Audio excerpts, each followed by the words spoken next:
Bismillahirrahmanirrahim. Assalamu alaikum, dear students. Hope you all are fine. Today is lecture number 6 of differential equation.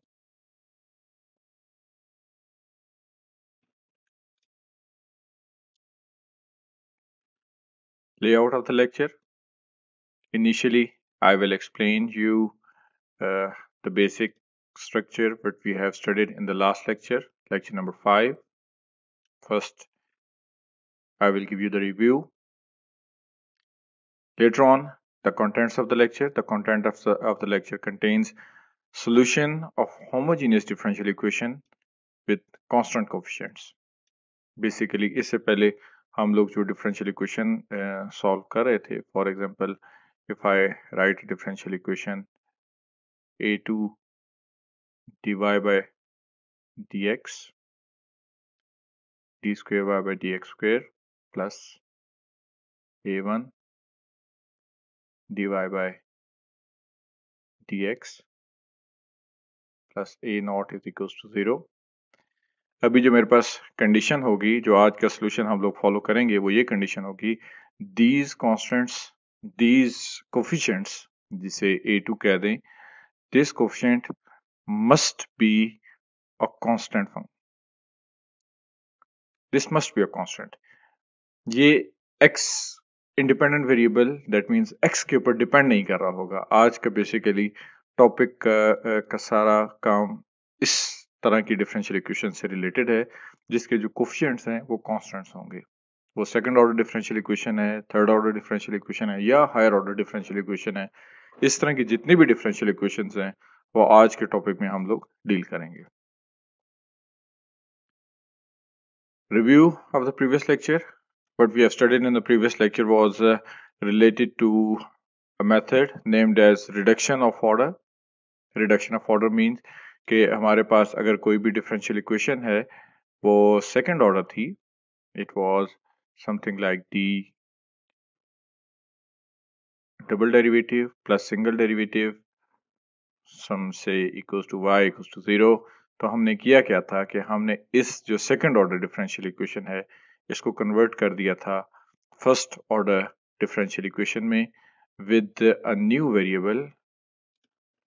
जब हमने इसे first order differential equation में convert किया था तो हमारे पास जो न्यू वेरिएबल आया था that was, you can say, w prime plus w is equals to 0. ये जो फेनोमेना होता है कि सेकंड ऑर्डर डिफरेंशियल इक्वेशन को फर्स्ट ऑर्डर डिफरेंशियल इक्वेशन में कन्वर्ट करना, ये हमने लास्ट लेक्चर में किया था. इसको हम नॉर्मली रिडक्शन ऑफ ऑर्डर कहते हैं. Bye using this reduction of order हमने साथ एक और काम भी ये किया था कि ये जो रिडक्शन ऑफ ऑर्डर है सारा, ये हमने with the help of one solution किया था जिसका नाम y1 था. और साथ हमने ये भी कहा था with the help of this y1 solution we can calculate the second unknown solution of the second order differential equation. ये सारा प्रोसेस है जो कि हम लोगों ने लास्ट लेक्चर में किया था. अब इसको मैं स्टेप बाय स्टेप आपको एक्सप्लेन कर देता हूँ कि ये स्टेप्स क्या थे, कैसे हमने सेकंड ऑर्डर डिफरेंशियल इक्वेशन को फर्स्ट ऑर्डर में कन्वर्ट किया, प्लस इस कन्वर्जन के साथ साथ हम लोगों ने कैसे वो सोल्यूशन कैलकुलेट किया जो कि एक अननोन सोल्यूशन था. First, let us take this as a second order differential equation with the coefficient p of x and q of x. हम यहाँ पर ये कंसिडर करते हैं कि let us have one of the solution as a given solution or a known solution. With the help of this known solution हमने y को construct किया था. हमने ये कहा था कि suppose that y is equals to u y1 of x. After that हमने ये कहा था कि y का फर्स्ट डेरिवेटिव लेंगे, y का सेकेंड डेरिवेटिव लेंगे. दोनों डेरिवेटिव लेने के बाद we will put this in the main differential equation. Main differential equation में फर्स्ट डेरिवेटिव लिया, सेकेंड डेरिवेटिव लिया, फर्स्ट डिफरेंशियल इक्वेशन में पुट कर दिया. तो हमारे पास जो डिफरेंशियल इक्वेशन इस वक्त y, बेसिकली जो मेन डिफरेंशियल इक्वेशन है वो उसके अंदर दो जो वेरिएबल्स हैं, एक y है और दूसरा x है, is converted in terms of new form of a differential equation, और जो new form of differential equation है उसके अंदर जो दो वेरिएबल्स हैं उनमें से एक u है, the second one is x, मगर still the second order differential equation is a second, ये जो डिफरेंशियल इक्वेशन थी ये भी सेकंड ऑर्डर है, और ये जो हमारे पास डिफरेंशियल इक्वेशन है this is also of second order. But by using this substitution, जिसे मैंने कहा था w is equal to u prime of x में हम सब्स्टिट्यूट करते हैं, बाय यूजिंग दिस सब्स्टिट्यूशन क्या हुआ कि ये जो सेकंड ऑर्डर डिफरेंशियल इक्वेशन है, अब ये w और x में डिपेंड कर रही है, but this second order differential equation is converted into first order differential equation, जिसमें एक w प्राइम है, second one is a w। This second order differential equation can simply be written as this differential equation is a linear differential equation, or you can also say that this is a separable. You can write it, solve it by using the concept of linear differential equation, find the integrating factor and solve it by the method of linearity, or you can solve it by using the concept of separable differential equation. जिस मर्जी method से solve करें, you will get the same solution. Here I solved it by using the concept of separable differential equation. Separable से जो हमारे पास basic equation वो u और x में थी, बेसिकली जो u कैलकुलेट करेंगे दिस इज u कैसे आता है वो सारी डिटेल्स हम लास्ट लेक्चर में पढ़ चुके हैं। You can see this detail, simple integrate करेंगे, इंटीग्रेट करने के बाद you will gate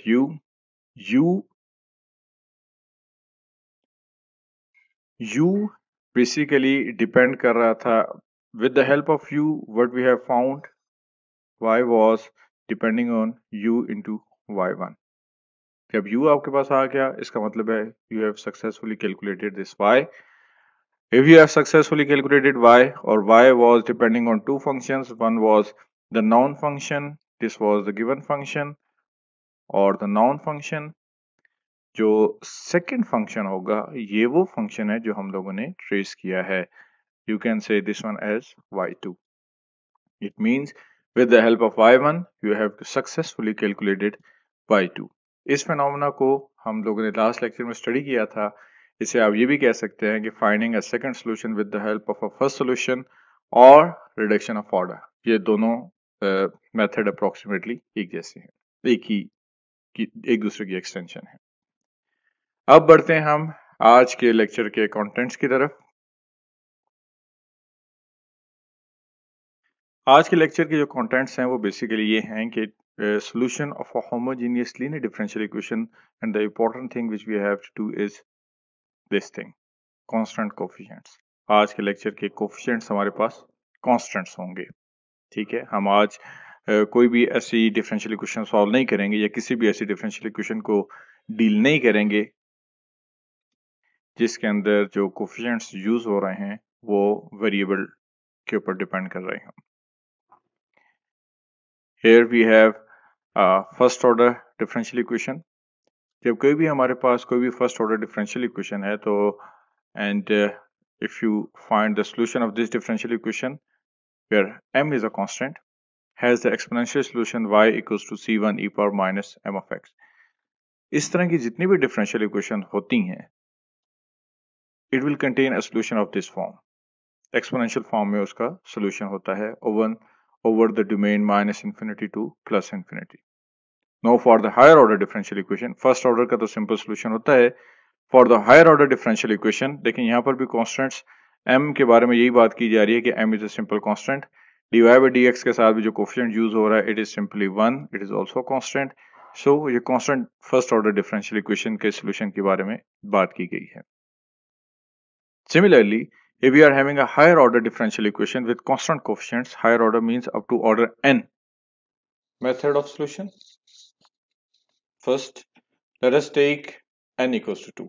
n equals to 2 in a higher order differential equation। जब higher order differential equation में n की वैल्यू को 2 फिक्स कर देते हैं तो that means we are talking about second order differential equation. Second order differential equation with constant coefficients. A2 is any number, A1 is any number divided by dx plus A naught y is equals to 0. This equation can be written as, this is simple, another form of that differential equation जिसमें A2 की place replace कर दिया गया है A से, A1 को replace कर दिया गया है B से और A naught को रिप्लेस कर दिया गया है C से। जैसे कि हमने लास्ट स्लाइड में ये मैंने एक्सप्लेन किया है कि जब कभी भी आपके पास सिंगल ऑर्डर डिफरेंशियल इक्वेशन होती है उसका एक एक्सपोनेंशियल सॉल्यूशन एग्जिस्ट करता है और हमने लास्ट लेक्चर में ये भी देखा है कि second order differential equation can be converted into first order differential equation. So इसका मतलब ये होगा कि कोई भी जो डिफरेंशियल इक्वेशन होती है जिसके कोएफिशिएंट कांस्टेंट होते हैं it must contains this solution. ये एक्सपोनेंशियल सॉल्यूशन उसका हर सूरत होता है। अब ये सेकंड ऑर्डर डिफरेंशियल इक्वेशन है, we need two solutions, one exponential, ये फॉरएवर है, ये हमेशा होता है। इस सॉल्यूशन को लेते हैं, इस डिफरेंशियल इक्वेशन को यूज करते हैं और फाइंड करते हैं अपना सेकंड सॉल्यूशन। कैसे फाइंड करेंगे? ये सॉल्यूशन है डिफरेंशियल इक्वेशन का, take the first derivative, the double derivative और पुट कर दें as used in the previous method। जब आप ये फर्स्ट डेरिवेटिव डबल डेरिवेटिव वाली ट्रिक यूज करेंगे your differential equation will be modified to this form, इस फॉर्म में शिफ्ट हो जाती है। अगर एक्सपोनेंट कॉमन ले लें you will get this algebraic expression. ये जो अलजेब्राइक एक्सप्रेशन आ जाता है इट इज सिंपली, मैंने जैसे आपको बताया है कि a कोई नंबर है, यू कैन से a is 2m square plus b is also some number 3m plus c is also a number 4 is equals to 0। इसका मतलब क्या है? ये सिंपल एक इक्वेशन है, सेकंड ऑर्डर क्वाड्रेटिक इक्वेशन है। ये जो क्वाड्रेटिक इक्वेशन होगी, this quadratic equation is basically called as the auxiliary equation of this differential equation. ये इसकी ऑक्सिलरी इक्वेशन होती है। Exponent, as you all know, can never be equal to 0 on any number। Remaining part, जब कभी भी दो number का product equals to 0 हो जाए, that means whenever a dot b is equals to 0, इसका मतलब होता है कि a इज इक्वल्स टू 0 और b इज इक्वल्स टू 0। यहाँ पर सिचुएशन क्या है? यहाँ पर ये दो नंबर आपस में मल्टीप्लाई हो रहे हैं, पहला नंबर एक्सपोनेंशियल है, दूसरा अलजेब्राइक काइंड ऑफ नंबर है। मैथमेटिकली दोनों में से किसी एक को 0 होना चाहिए था या दोनों को 0 होना चाहिए था।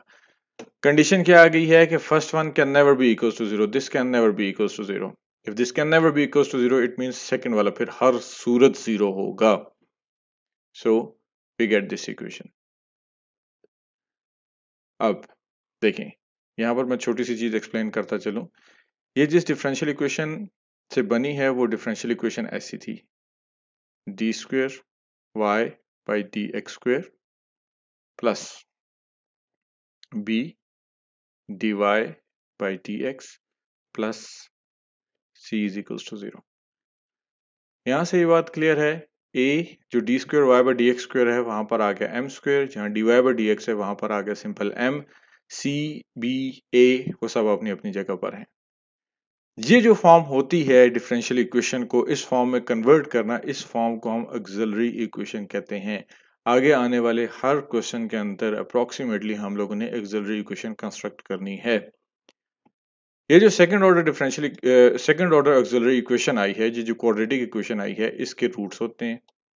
रूट्स आप मिड टर्म ब्रेक से सॉल्व करते हैं तो मिड टर्म ब्रेक से फाइंड आउट कर लें। आप क्वाड्रेटिक फार्मूला लगाते हैं, क्वाड्रेटिक फार्मूला लगा दें, सिंथेटिक डिवीजन लगाते हैं, सिंथेटिक डिवीजन लगा दें। कोई भी ट्रिक यूज करना चाहते हैं, कोई भी टेक्निक यूज करना चाहते हैं, you can find the true roots.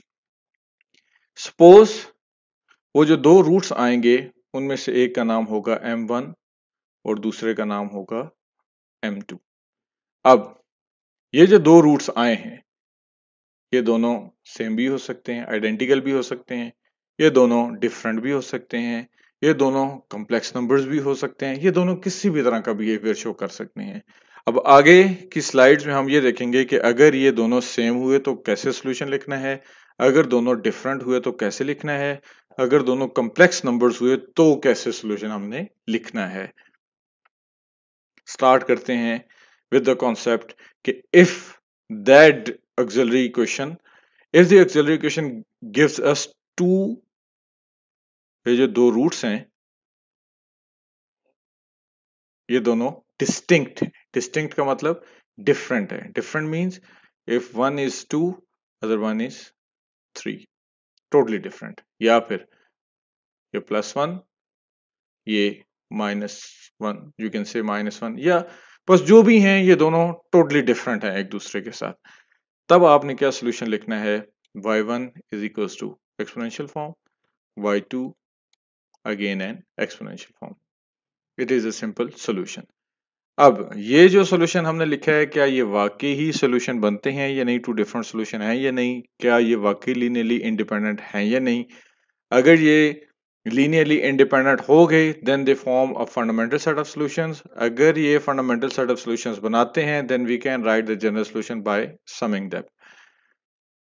Linearly independent check करने के लिए हमारे पास क्या कॉन्सेप्ट था, रॉन्सकियन का।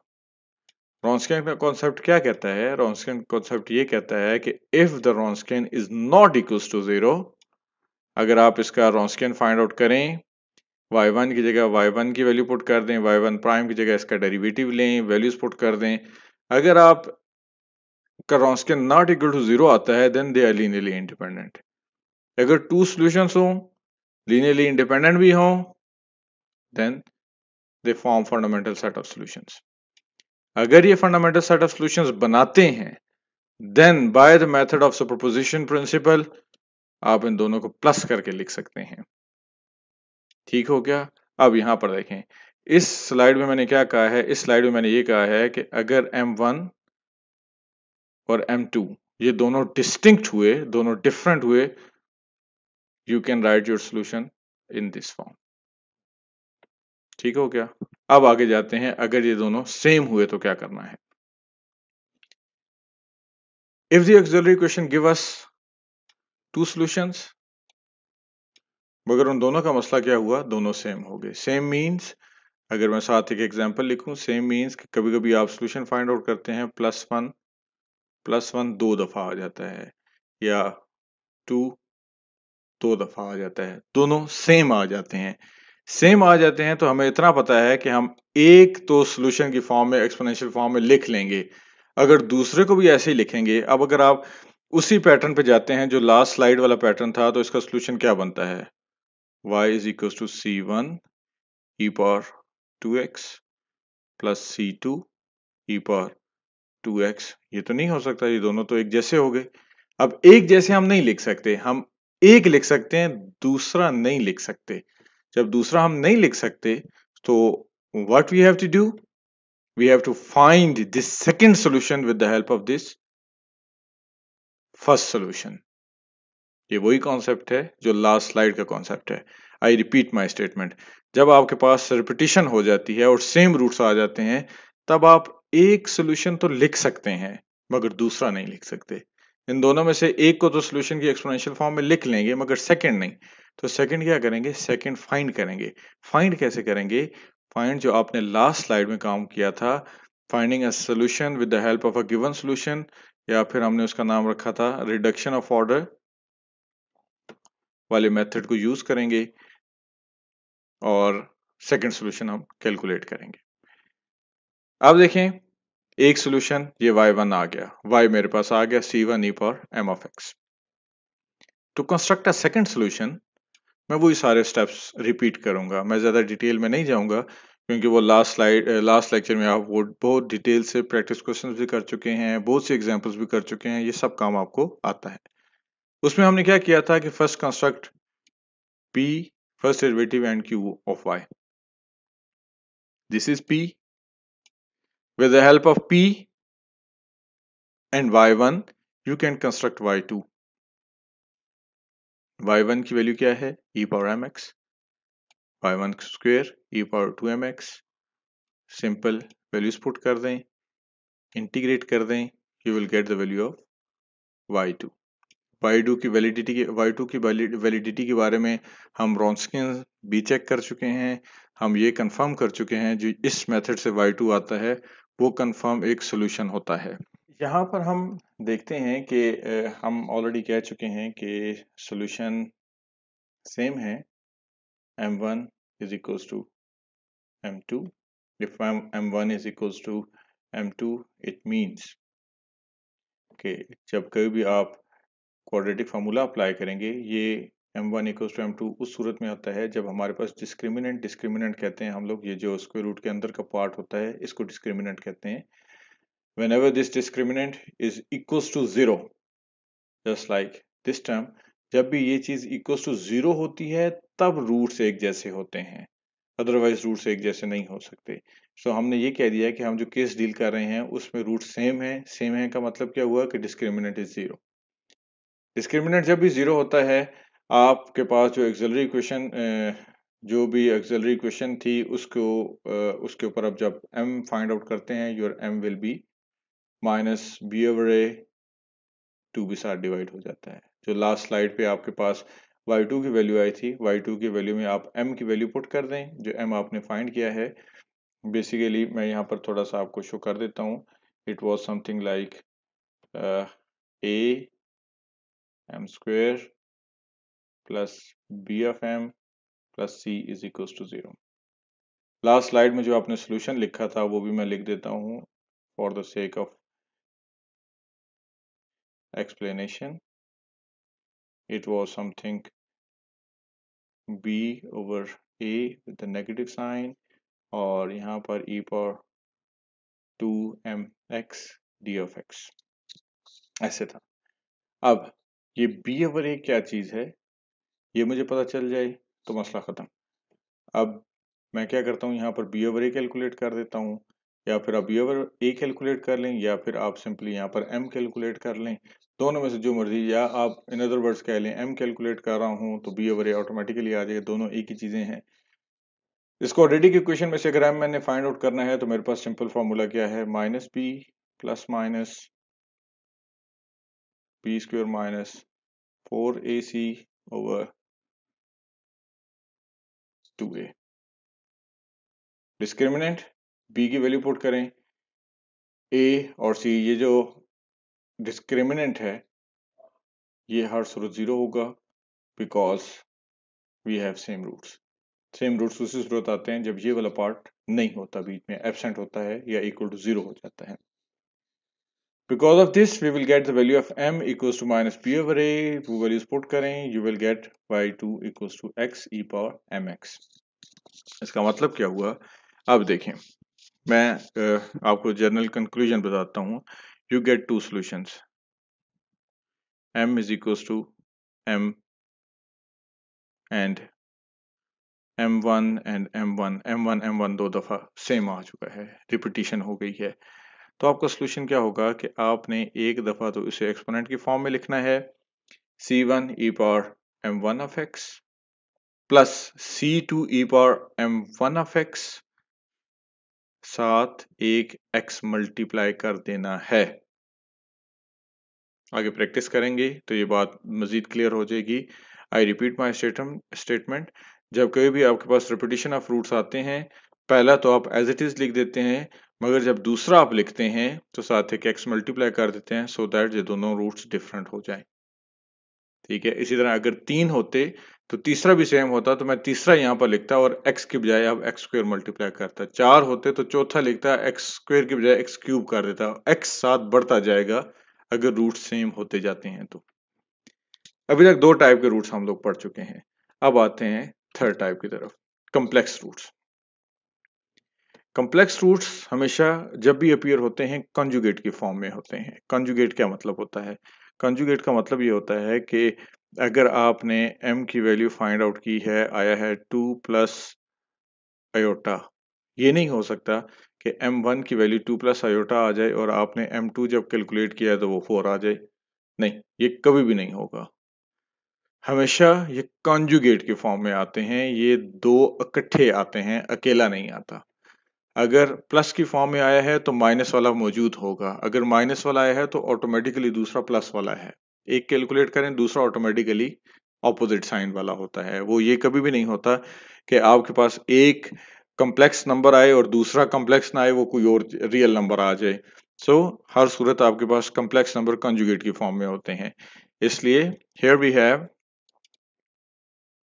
टू रूट्स, और ये दोनों कॉम्प्लेक्स नंबर्स हैं। One of them is in the plus form, other one is in the minus form, where a and b are real numbers greater than 0।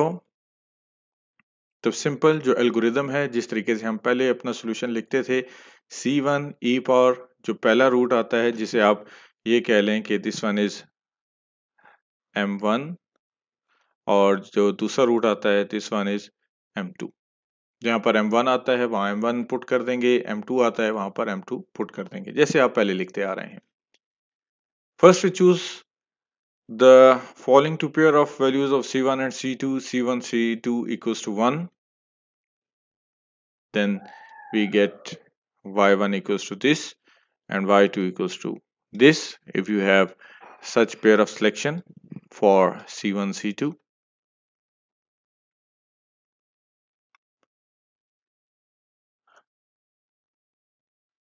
with the help of Euler's formula हमें इतना पता है कि जब कभी भी e power iota theta आ जाए, we can write it like this, cos theta plus iota sin theta. अब जो लास्ट स्लाइड पे मैंने y1 लिखा है e power alpha x e power iota beta x plus e power minus beta x can be written like this. अगर ये representation यहाँ पर आयोटा थीटा वाली देखें तो ये बन जाती है। इसी तरह y2 को अगर अरेंज करें तो y2 can be written as, hence you have this thing. General में आपको इसकी रिप्रेजेंटेशन बता दूं कि if you have m1 is equals to alpha plus iota beta, m2 equals to alpha minus iota beta, this is minus एक iota है, ये दो गलती से लिख दिए हैं, ये लीजिए। then the solution will be, ये जो अल्फा होगा इसे आपने एक्सपोनेंट के फॉर्म में लिखना है, आयोटा बीटा जो होगा इसे आपने कॉस की फॉर्म में लिखना है, अगेन पावर की फॉर्म में, साइन की फॉर्म में। बात क्लियर कि जो रियल पार्ट होता है वो एक्सपोनेंट बन जाता है, जो इमेजिनरी पार्ट होता है वो कॉस बन जाता है। इसी तरह आपने जो सेकंड सॉल्यूशन लिखना है, ये रियल पार्ट एक्सपोनेंट, सेकंड जो पार्ट होता है इमेजिनरी वो साइन की फॉर्म में कन्वर्ट हो जाएगा। यहाँ तक हम लोगों ने क्या किया है कि हम लोगों ने जो तीन ऑप्शंस थे रूट्स आने के, वो तीन ऑप्शंस डिस्कस कर लिए हैं। अगर आपके माइंड में ये ऑप्शन है कि एक कम्प्लेक्स रूट आ जाए तो एक रियल नंबर आ जाए, तो ये ऑप्शन नहीं हो सकता। वो मैंने आपको रीजन बता दिया है, क्योंकि कम्प्लेक्स नंबर्स हमेशा कॉन्जुगेट की फॉर्म में आते हैं, ये पेयर की फॉर्म में आते हैं, अकेला कभी भी नहीं आता।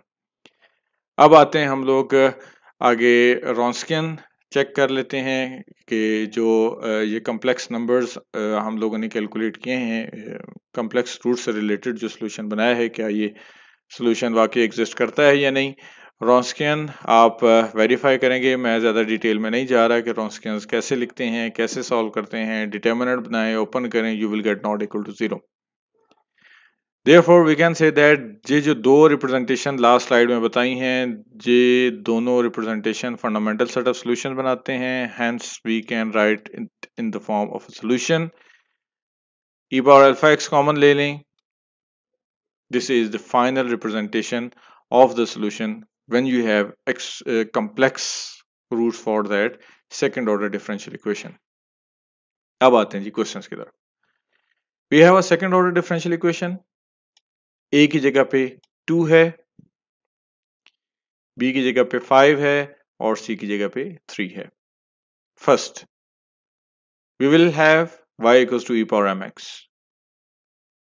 फर्स्ट डेरिवेटिव लेंगे, सेकंड डेरिवेटिव लेंगे और पुट कर देंगे हम लोग अपनी मेन डिफरेंशियल इक्वेशन में। डिफरेंशियल इक्वेशन में पुट करने के बाद we will get that part जिसमें से एक पार्ट ऑक्सिलरी इक्वेशन का होगा, दूसरा एक्सपोनेंशियल पार्ट होगा। Exponential can never be equals to zero, ये हमें पता है। सो ये एक्सिलरी पार्ट है जिसको हमने लेके आगे चलना है, और इसी से जो सोल्यूशन आते हैं वो इसी पार्ट से हमेशा आएंगे। मिड टर्म ब्रेक करते हैं, क्वाड्रेटिक फार्मूला अप्लाई करते हैं, जो मर्जी पैटर्न अप्लाई करते हैं आप अप्लाई कर लें। आई रिकमेंड कि आप हमेशा क्वाड्रेटिक फार्मूला अप्लाई कर लें, क्योंकि कभी कभी मिड टर्म ब्रेक में आप मिस्टेक कर लेंगे, या कोई सिंथेटिक डिवीजन नॉर्मली तब यूज करते हैं जब सेकंड ऑर्डर से ज्यादा की ऑर्डर की इक्वेशन होती है। अदरवाइज हम क्वाड्रेटिक की ही यूज करें। कम्प्लेक्स आने हुए कम्प्लेक्स आ जाएंगे, नहीं आने हुए तो भी आपको सब कुछ क्लियर हो जाएगा। वी गॉट टू रूट्स, ये दोनों रूट्स अलग हैं। सो हमारे पास ऑप्शन कौन सा होगा? डिस्टिंक्ट भी हैं, रियल भी हैं। डिस्टिंक्ट मीन्स दोनों अलग भी हैं और दोनों रियल नंबर्स भी हैं। सो सिंपल इन्हें एक्सपोनेंट की फॉर्म में लिख दें, इन्हें सिंपल आप एक्सपोनेंट की फॉर्म में लिख दें, you will get the solution. Now let us move toward the second example. In this second example, we have y double prime minus 10y prime plus 25y equals to 0. Starting with the same concept, y equals to e power mx is the solution of our differential equation. इस solution को equation के अंदर put करेंगे, you will find an auxiliary equation. Auxiliary equation जो बनेगी that will be m square minus 10 m plus 25 equals to 0 according to the derivatives. m जब substitute करेंगे, so move to the next slide. Here we have m square minus 10m plus 25 e power mx equals to 0. e power mx के बारे में आपको पहले बता चुका हूँ, this will not be equals to 0. So the auxiliary equation, the roots of the auxiliary equation, roots जो आए हैं they are repeated plus real. So repeated plus real को लिखने का मेथड मैंने आपको ये बताया था कि फर्स्ट जो होगा उसे एक्सपोनेंट के फॉर्म में लिखेंगे, सेकंड को भी एक्सपोनेंट के फॉर्म में लिखेंगे, मगर दोनों को डिफरेंट करने के लिए एक x साथ ऐड कर देंगे। ठीक, hence we get this as the solution. Simple सा काम है, कोई इतनी कॉम्प्लिकेशंस नहीं है कि बहुत ज़्यादा डिटेल में जाना पड़े। Now we have initial value problem. Initial value problem, second order differential equation with constant coefficients. Initial value का मतलब ये होता है कि जो जब आप सॉल्यूशन लिखेंगे उसके अंदर जो कांस्टेंट्स यूज हो रहे हैं C1, C2 वो भी कैलकुलेट करने हैं with the help of these things. जब ये इनिशियल कंडीशन लिखी होती है इसका मतलब ये होता है कि this is value of x and this is value of y for this y। Here according to this condition we have x equals to 0 and according to this statement we have y prime is equals to 0। इसका मतलब है ये condition of Suraj use होगी जब आप derivative लेंगे, ये condition of Suraj use होगी जो ओरिजिनल y होगा उसके अंदर। स्टार्ट करते हैं सॉल्यूशन उसी पैटर्न पे, constructing the auxiliary equation. This is the auxiliary equation, उसी पैटर्न पे चल रहे हैं हम। After finding the auxiliary equation we will find the solution. Solution find करेंगे, हम क्वाड्रेटिक फार्मूला अप्लाई करते हैं तो क्वाड्रेटिक अप्लाई कर लें। Solution will be complex conjugates. So we have alpha plus beta type form. मैंने उस वक्त आपको ये बताया था कि ये जो अल्फा होगा this is called the real part. मैं रियल पार्ट को रिप्रेजेंट करने के लिए R लिखता हूँ। दिस 3 जो कि बीटा की जगह पे आया है this is called the imaginary part, इसको I के साथ रिप्रेजेंट करता हूँ।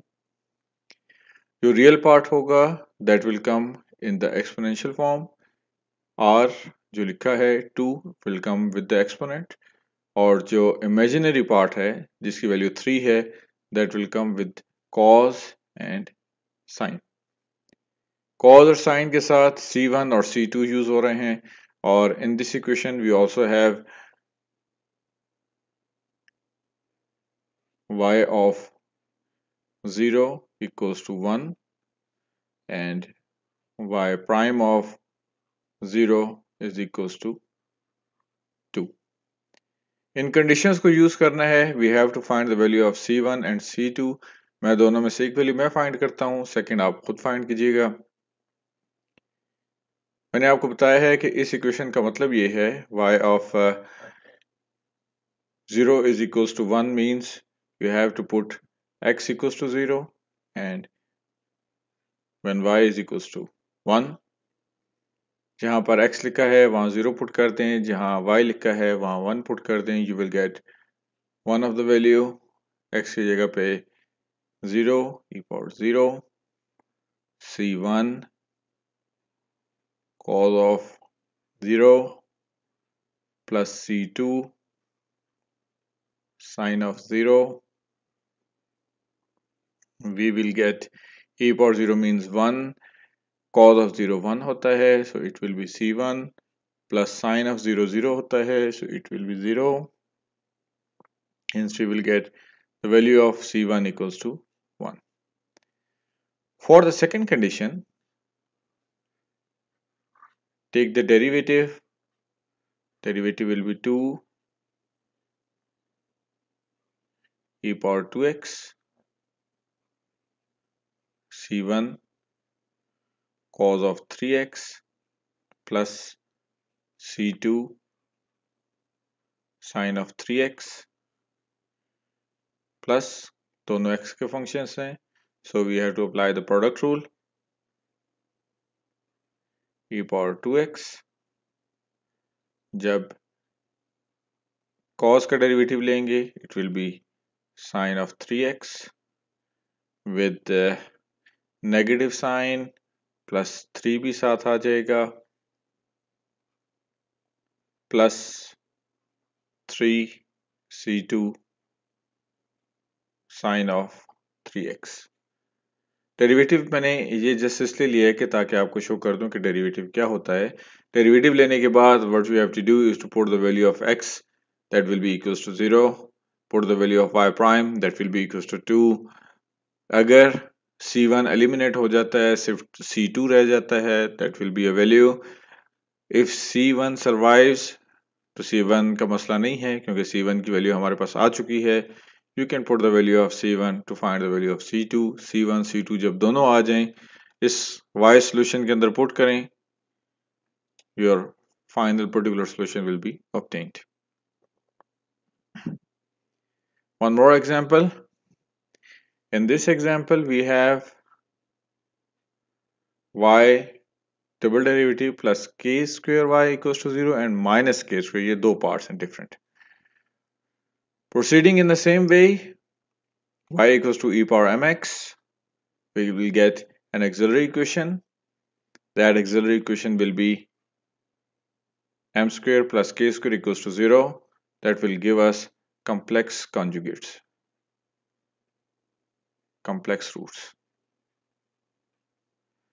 By using these complex roots, we can, complex roots में मैंने आपसे ये कहा था कि when you will have alpha plus minus of iota beta, this will be the exponential part. Exponential part means alpha of x and c1 ये cos के साथ बीटा आ जाएगा और sin के साथ बीटा आएगा। When this alpha is equals to 0, just like in this example, when you have alpha equals to 0, तो क्या होगा? This part will have e power 0 will be converted to 1। सिर्फ आपके पास ये वाला पार्ट रह जाता है, ठीक है? Here, वही बात यहाँ पर एक्सप्लेन की गई है। When you have alpha equals to 0, in both the cases, This is basic representation of y. So the final solution. But when you have a negative sign here, this is basically a b part, I think. This is basically, now consider the differential equation. This is the b part. In the b part, you have a negative sign. The auxiliary equation will not give you the complex roots of with this negative sign. It will give you two different roots where we have this k as a real number. If this k is a real number, then plus k is a real number, minus k is a real number. You can simply write it in the form of exponents. Higher order differential equation. Higher order differential equation means कि अभी तक जितने भी हम लोगों ने questions किए हैं वो सेकंड ऑर्डर तक थे। सेकंड ऑर्डर को सॉल्व करने के लिए आप क्या करते थे कि सिंपल क्वाड्रेटिक फार्मूला अप्लाई किया, रिपीटेड आए, सेम आए या कम्प्लेक्स आए, तो आपको लिखने का एक प्रॉपर पैटर्न था। जब हायर ऑर्डर डिफरेंशियल इक्वेशंस होती हैं, third, fourth, fifth, six, seventh, eighth, तो भी हमारे पास ऑलमोस्ट इसी तरह के केसेस बनते हैं। First case let us take auxiliary equation का पैटर्न में कोई डिफरेंस नहीं है, ऑक्सिलरी इक्वेशन उसी पैटर्न पे आपके पास बनेगी। Let us first take real and distinct roots m1 m2 up to mn.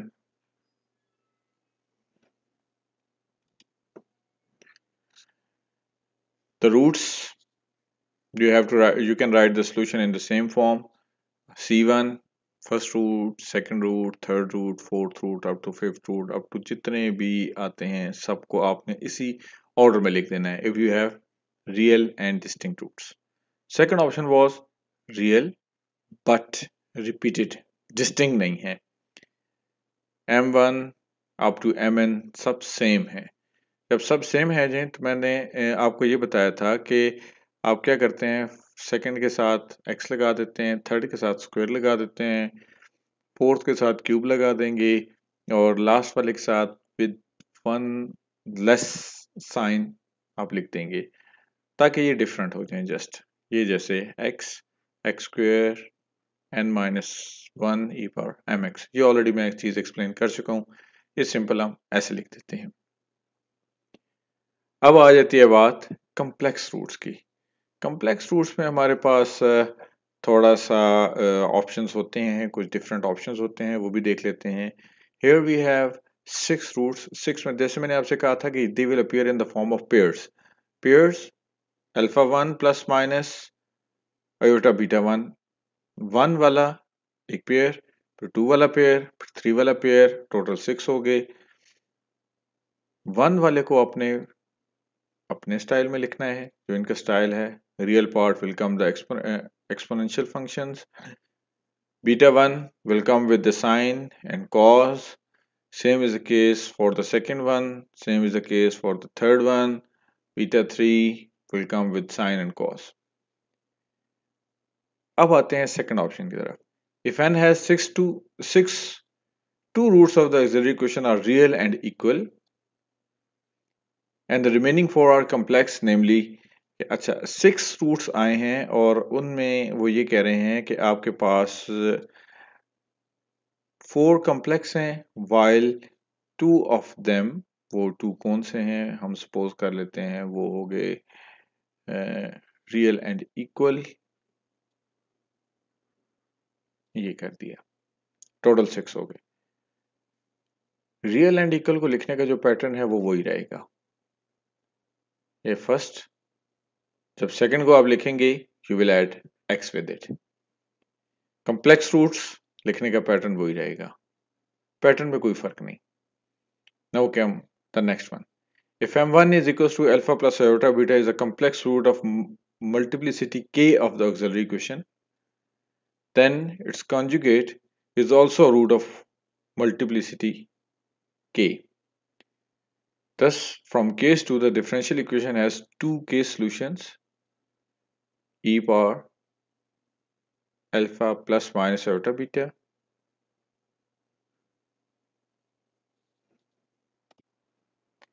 That means alpha plus iota beta k times appear हो रहा है अगर, तो alpha minus iota beta b k times appear होगा।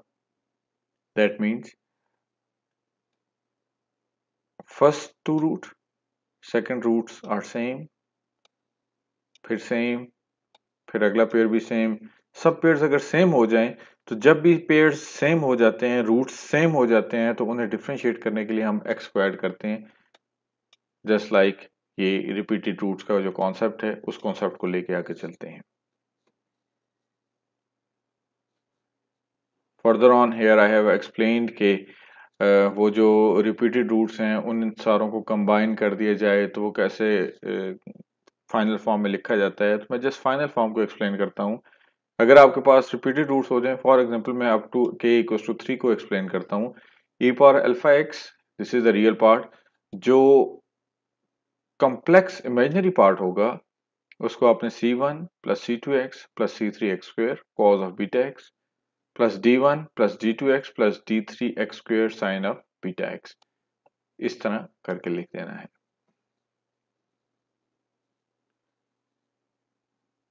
Here I have explained to solve the auxiliary equation with the order of m in that algebraic equation is greater than 2. Normally हम इस तरह की इक्वेशंस को solve करने के लिए synthetic division use करते हैं, या ये एक बेसिक अलजेब्राइक फिनोमेना है। For example x cube plus 3x square plus 4x plus 5 equals to 0 को आपने सॉल्व करना है, तो कैसे सॉल्व करना है ये आप थोड़ा सा खुद देख लें। अदरवाइज आप सिंथेटिक डिवीजन को स्टडी करने की कोशिश करें, किसी जूनियर बुक से देखते हैं तो वहां से देख लें। Otherwise you can follow some of the links from YouTube, जिसमें आपको जस्ट सिंथेटिक डिवीजन एक्सप्लेन की जाए, वहां से आप ये सीख सकते हैं। कोई इतनी कॉम्प्लिकेटेड चीज नहीं है। Summary method, if you have higher order differential equation with constant coefficients,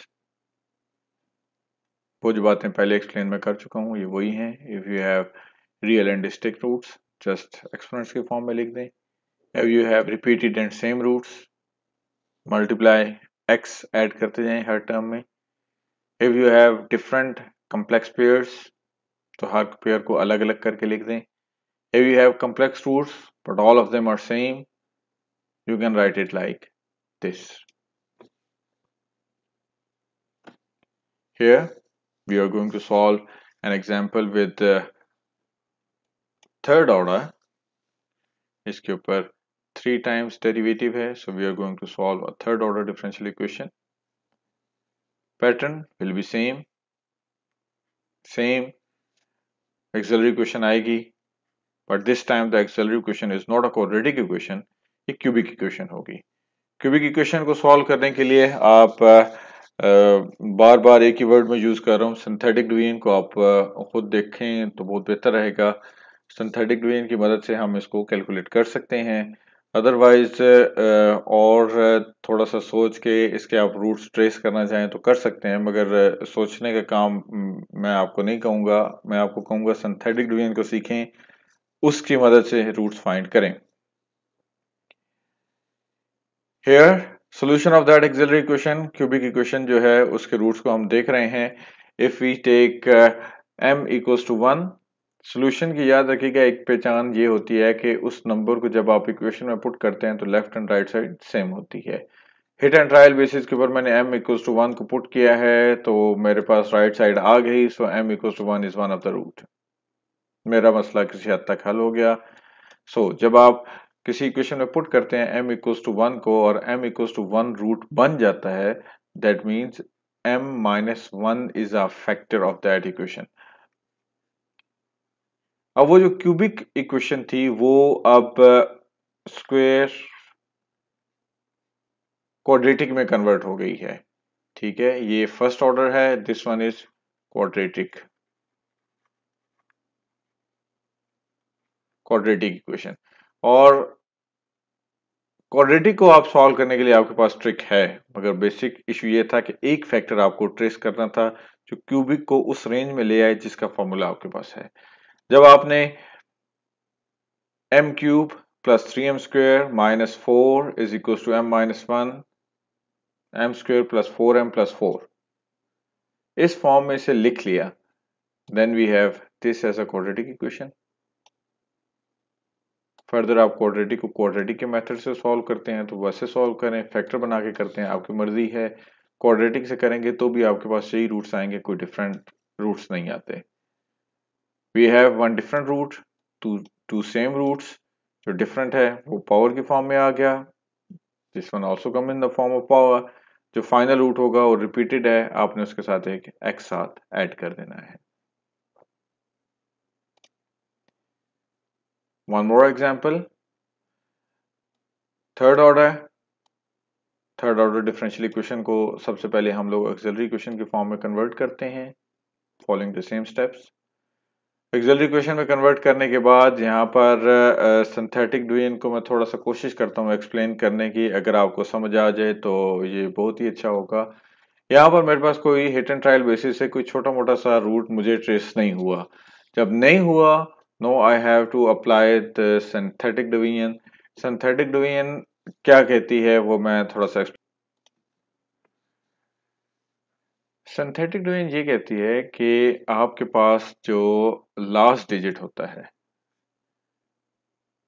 इसके जो फैक्टर्स होंगे प्लस जो फर्स्ट डिजिट होता है इसके जो फैक्टर्स होते हैं इनमें आपके रूट्स हिडन होते हैं। फॉर एग्जांपल 4 को कौन कौन सा नंबर डिवाइड करता है? 4 को डिवाइड करता है +1 -1, +2 -2, +4 -4। 3 को कौन कौन सा नंबर डिवाइड करता है? +1 -1, +3 -3। सो इन दोनों में रूट्स हिडन है। रैशनल की क्या पॉसिबिलिटी हो सकती है? P को Q से डिवाइड कर दें, वी हैव। अब आपके जितने भी इस डिफरेंशियल इक्वेशन, ये जो ऑक्सिलरी इक्वेशन है, इसके जितने भी रूट्स हैं वो सारे के सारे इनमें से ही होंगे। इसके टोटल रूट्स कितने हैं? जितनी पावर होती है उतने होते हैं, 3 रूट्स। अब वो तीनों इधर हों, तीनों इधर हों, तीनों इधर हों, हमें नहीं पता। So we have to find all these roots. So basically P/Q वो ऊपर सारा को कंबाइन कर लिया जाए, +1 -1 भी आ गया इसमें, और सारी पॉसिबिलिटीज तकरीबन हैं, +1 +-3 मिसिंग है। सो हम बेसिकली सारों को अब इनमें से हमने हिट एंड ट्रायल बेसिस पे ट्रेस करना है कि कौन सा है, वो गेस करेंगे हम। हेयर टेस्टिंग स्टार्ट करते हैं। मैंने हिट एंड ट्रायल बेसिस से पहले ही ट्रेस किया हुआ था कि 1/3 इज द रूट। 1/3 3 को 3 से मल्टीप्लाई करें, यू विल गेट 6 को इस टर्म से मल्टीप्लाई करें, you will gate 2, you will gate 12 को इससे मल्टीप्लाई करें 4, जब 0 आ जाए it means this is the factor, 1/3 is the factor. 1/3 factor हो गया। पीछे क्वाड्रेटिक इक्वेशन जो क्यूबिक इक्वेशन है वो अब क्वाड्रेटिक बन गई है, और वो क्वाड्रेटिक है 3, 6 और 12 की टर्म्स के साथ। 3, 6 और 12 का मतलब ये होता है कि 3m² + 6m + 12 = 0। एक फैक्टर हमने ट्रेस कर चुके हैं, वहां से m की वैल्यू आती है 1/3, 1/3 m की वैल्यू है। रिमेनिंग क्वाड्रेटिक फार्मूला अप्लाई करें, you will get your roots. Complex roots आ गए, एक रियल रूट आ गया एक्सपोनेंट की फॉर्म में, और कम्प्लेक्स को कैसे लिखना है ये भी आप देख चुके हैं।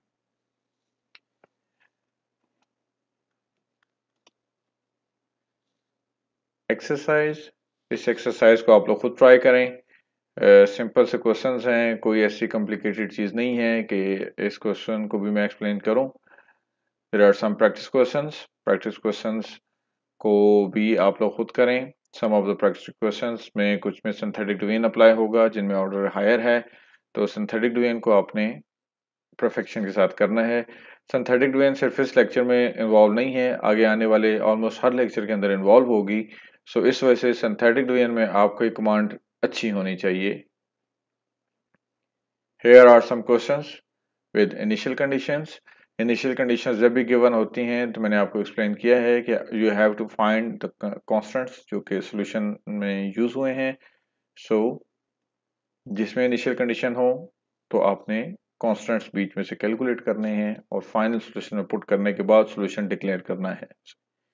इन क्वेश्चंस को प्रैक्टिस करें, और कोई प्रॉब्लम हुआ तो फिर इंशाल्लाह हम लोग ऑनलाइन सेशन में या डिस्कस कर लेंगे। थैंक यू वेरी मच, अपना ख्याल रखिएगा। अल्लाह हाफिज।